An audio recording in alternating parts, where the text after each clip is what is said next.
I love multiple exposures, and because you clicked on this video, chances are that you do too. Ever since I discovered that my camera has a multiple exposure button, I have taken 159 multiple exposure photographs. And I know that number because I went through every roll of film I have ever shot, and I picked out all of the multiple exposures to include in this video. So this video is going to contain helpful tips and tricks for taking multiple exposures, as well as acting as a master collection of every multiple exposure I have ever taken up to this point. And I've got some weird ones, and I'm gonna tell you how I made them. Now, there is a pretty tried and true formula for doing double exposures. This gives you like this classic double exposure look, and I will talk about this, but in today's video, I really wanted to focus more on showing you my favorite techniques that go beyond the conventional. Perhaps things you've never seen before, or have seen but wondered how they're made. These techniques can all be done in camera, on film, without Photoshop or any manipulation in post. So I do edit my photos to give them like color, contrast, brightness edits, but the actual effects that you see in these photos were all done in camera, on film. I'll show you example photos pretty much constantly throughout this video to give you an idea of what's possible with multiple exposure, and also to show off my exceptional photography skills. Like if I'm gonna go through every roll of film that I've ever shot and pull out every double exposure, I'm definitely gonna show you every single one. So if that all sounds interesting to you, I recommend you sit back, relax, get yourself a cup of tea or coffee or whatever, maybe a notebook, take some notes, this is good information, and let's jump right in and talk about multiple exposures. Okay, so first technique, we have the classic double exposure look. Two exposures. First exposure is a texture, and second exposure is a backlit silhouette. The negative space of the silhouette shot burns away these areas of the texture shot, leaving you with a silhouette that appears to be filled in with the chosen texture. You have seen this before, probably a million times. It's tried and true, and still very fun to experiment with. I made a short video explaining how to do this, and I received a hate comment calling it the millennial double exposure. But I am a millennial, and statistically so are you, so I'm gonna keep doing it. And in fact, I'm gonna take dozens of pictures of my outstretched hand layered against different textures on different film stocks, and I will call them all art.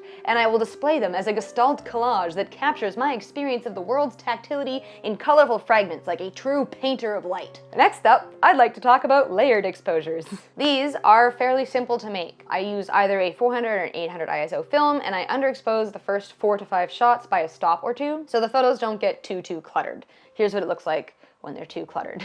Underexposed exposures will still come through in the final photograph, but they won't stand out so much as to compete with the subject. As for the subject, I like to pick out 1 or 2 different subjects for each shot. Usually this is an interesting neon light or something like that, and I make sure that the chosen subjects are properly exposed. I also like to keep track of where things fall in the frame using the crosshairs as a guide. So this exposure covers this bottom half, and so the next exposure is going to cover the top half, and so the final exposure will have something in the middle. And despite these tips, for each good shot that you see, there are like 5 more that didn't work out. So keep this in mind and don't get discouraged. You can also use this layered technique with people's faces to create these horrible chimera looking things. I love these shots. Some people hate them, but all press is good press, right? Each of these is around 7 exposures of the same subject.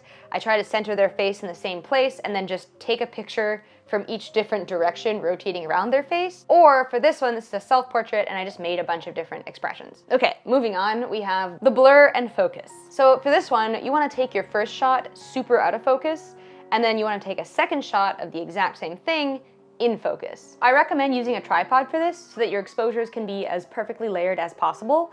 I did not use a tripod for this, and so my exposures are not as perfectly layered as possible.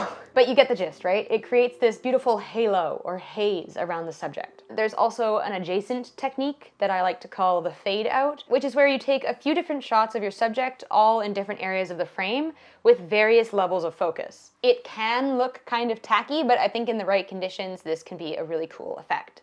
Next up, we have Impressionist photography, which this one is pretty fun and low-key my invention. Like I invented this, I invented it in that I saw somebody else doing something similar and I tried to figure out how they were doing it, and I came up with this technique, which was not how they were doing it, but this produces interesting results as well. I know that I'm not the first person to do this, but I came up with it independently, so I get a credit for that. Now, last summer, I put a lot of frames into honing this technique. The scans of these photos look really bad. I'm sorry, I'm gonna get better scans at some point. You see the technique, right? You wanna take like 6 to 10 overlapping exposures of the same subject, and you wanna hold the camera in exactly the same place. I experimented with a few where I moved the camera a little bit for each exposure, and I experimented with just holding the camera as still as possible. Personally, I think it looks better when you hold the camera as still as possible. And I do recommend underexposing each image by like 2 stops, because each exposure puts light in the same areas because you're taking the picture of the same subject. So it's really easy to overexpose these shots if you're not careful. I tried this in the daytime and at night, and I really think that the photos taken during the day look a lot better. The nighttime shots just look bad, like they look blurry and poorly captured, whereas the daytime shots look a little bit more intentional most of the time. I didn't get any phenomenal shots using this technique, but I do see a lot of promise, and that's why I'm sharing it with you, because maybe you can try it and get some better shots than I did.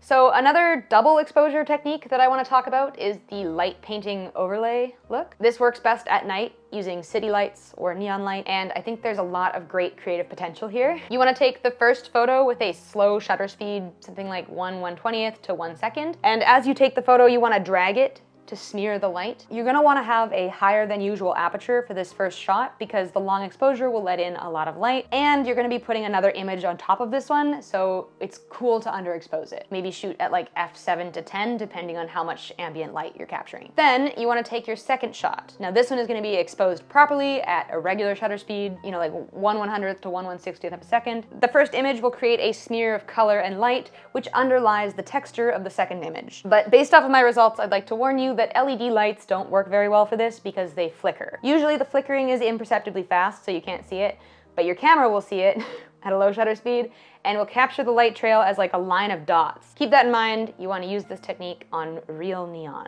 Okay, one more basic technique here, pretty straightforward. It's called the pick and flip. I'm just making up these names as I go along. This one's pretty self-explanatory. You take one picture with the camera right way up, and then you flip the camera upside down and you take your second picture, and it gives this like cool mirrored effect. You can play around by changing up what appears in each mirrored version of the frame. I've used this a few times and had great success, so that's a fun one to keep in mind, and it's really basic and works in all lighting conditions. Okay, those are the basic techniques.